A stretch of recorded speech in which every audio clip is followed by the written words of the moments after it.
Hello বন্ধুরা, কেমন আছেন? আমি Malay. Welcome to my channel.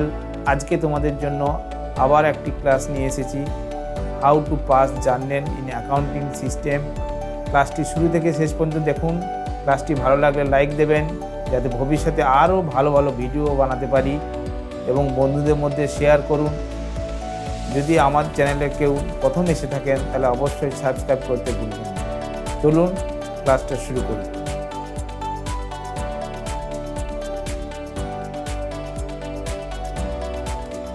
দেখুন, আমরা 19 নম্বর যে ট্রানজ্যাকশান দেওয়া আছে সেখানে কী বলছে, যে discount allowed to customer of ₹2000।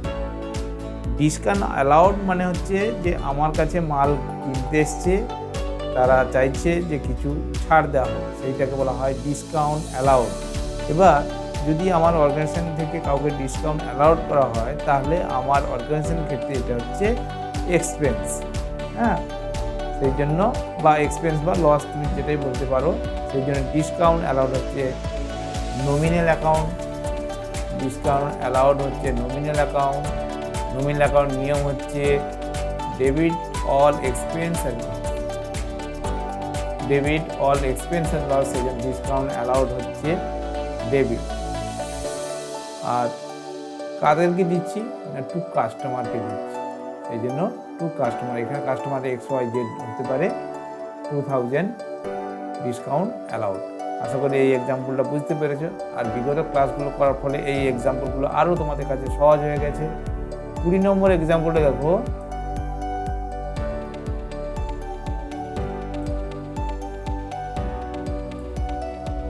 Discount receive from suppliers of ₹50,000। দেখো, আগেরটা কি ছিল, যে ডিসকাউন্ট অ্যালাউড। আগেরটা কি ছিল, ডিসকাউন্ট অ্যালাউড। আর ডিসকাউন্ট রিসিভ অর্থাৎ আমরা ডিসকাউন্ট পেয়েছি। এই ডিসকাউন্ট রিসিভটা আমাদের ক্ষেত্রে ইনকাম, অর্থাৎ আমরা কারো কাছ থেকে যদি মাল ক্রয় করি, তারা যদি আমাদেরকে ডিসকাউন্ট দেয়, সেটা হচ্ছে ডিসকাউন্ট রিসিভ। আর ডিসকাউন্ট রিসিভ হচ্ছে আমাদের ইনকাম। সেই জন্য ডিসকাউন্ট রিসিভটা হচ্ছে নমিনাল অ্যাকাউন্ট। তাহলে নমিনাল অ্যাকাউন্ট নিয়ম কি, যদি ইনকাম হয় তাহলে সেটা আমাদের ক্রেডিট হবে। আর সাপ্লায়ার কাছ থেকে পাচ্ছি, অর্থাৎ সাপ্লায়ার যারা আমাদেরকে মাল দেয় তাদের কাছ থেকে পাচ্ছি, সেই জন্য সাপ্লায়ার অ্যাকাউন্ট ডেবিট। তাদের কাছ থেকে পাচ্ছি, সাপ্লায়ার কাছ থেকে, টু ডিসকাউন্ট রিসিভ। আমাদের লাস্ট এক্সাম্পলটা দেখো। আমরা প্রথম একটা উদাহরণ করেছিলাম, যখন কোনো ওনার আমাদের বিজনেসে টাকা ইনভেস্ট করে, সেটাকে আমরা ক্যাপিটাল হিসেবে ট্রিট করি। আর কোনো ওনার বা মালিক যদি বিজনেস থেকে টাকা তার পার্সোনাল ইউজ করে, তখন আমরা তাকে বলি উইথড্রয়িং অ্যাকাউন্ট। ঠিক আছে? তাহলে এখানে লেখা আছে, দেখো, withdrawal from business in cash ও ₹50,000।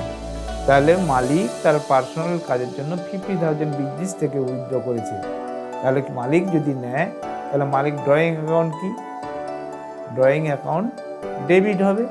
অর্থাৎ 50,000 মালিককে দেওয়া হয়েছে। কি দেওয়া হয়েছে? টু ক্যাশ, সেই জন্য cash account debit.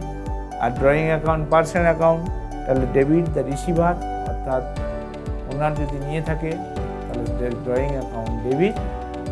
Drawing account debit two cash, cash আমাদের চলে যাচ্ছে, তাহলে ক্যাশ অ্যাকাউন্ট রিয়েল অ্যাকাউন্ট।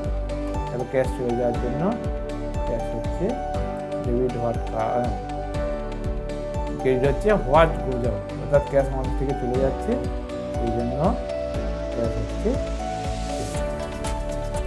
আশা করি তোমাদের এই ক্লাসটা ভালো লেগেছে।